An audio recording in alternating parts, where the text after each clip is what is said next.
ফ্রিজে কি আছে আগে দেখি, তারপরে না রান্না করতাম। কি রান্না করুম? মাছ আছে, কি মাছ?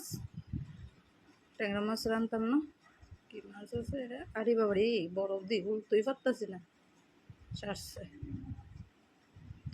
আচ্ছা, বরফটা খুলি। একচুয়ালি চিংড়ি মাছ আছে, যেহেতু চিংড়ি মাছ দিয়ে কী রান্না করুম এমনও কইতে পারি না। মাছটা আগে বাইরে করে বরফ ছাড়ানো লেগে থুয়ে রাখি, তারপর দেখি কিতা দিয়ে রান্না করতে পারি। তো হ্যালো বন্ধুরা, কেমন আছো সবাই? আশা করি ভালোই আছো। আজকে কীভাবে কেমনে রান্না করতেছি, তো ছোট্ট একটা মিনি বগলে তোমার কাছে শেয়ার করতেছি, পাশে থাকো। তো চলো, ফ্রিজে তো সবজি ডাল, সবজি দিয়ে কিতা রান্না করুন। কচু আছে, এই কচুটা দিয়ে চিংড়ি মাছ দিয়ে আজকে রান্না করুন। তো কীভাবে কিতা রান্না করুন আগে ভাইবা লই। কচু কি টুকরা টুকরা করে টুমটুম করে কি রান্না করুন, না কিতা গ্রেট করে রান্না করুন?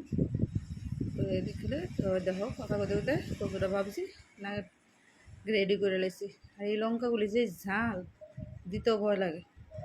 আর ছেলে লেগে ভেন্ডি ভাজা, কচু কিচ্ছু খাইতো না। আর অল্প একটু নিচের জায়গাটা একটু কচুটা নিয়ে নিছি, একটু বাটা করুন চিংড়ি মাছ দিয়ে, পেঁয়াজ রসুন দিয়ে।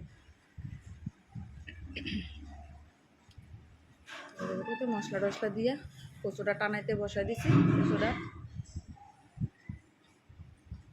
নাইলে তারপরে চিংড়ি মাছগুলো এইভাবে দিয়ে দেবো, দিয়ে দিয়ে একটু ভালো করে। কচু হইতে একটু টাইমই লাগে, সময় লাগে অনেকখানি।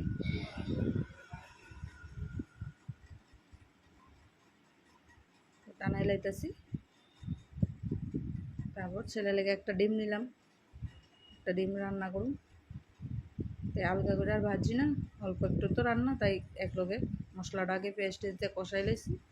তারপরে এইভাবে দেখো মশলাটা সাইড করে ডিমটা একটু হালকা ভাজা নিতেছি, দিয়ে এবার ঝোল দিয়ে এলাম, ঝোল দিয়ে ডিম নামাইলাম।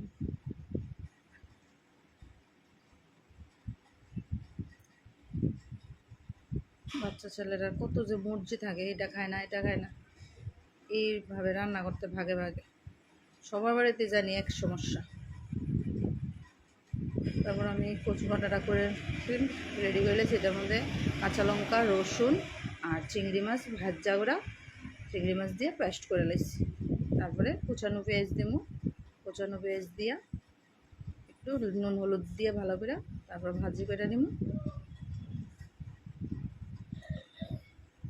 পেঁয়াজটা ভালো করে একটু ভাজিয়ে লইতে হইব, কারণ এটা পেস্টের ভাজি ভাজি না হলে ভালো লাগতো না। তারপরে কচুর পেস্টটা দিয়ে দেবো, কচুর পেস্টটা দিয়ে অনেকখানি সময় লাগবে, অনেকখানি টাইম লাগে। কচু হালকা হালকাভাবে কম হিটে ভালো করে ভাজতে লাগে, ভালো করে টানাইতে লাগবে। তারপরে একটা রান্নাও তো খাইছি না, রান্না করতেছি।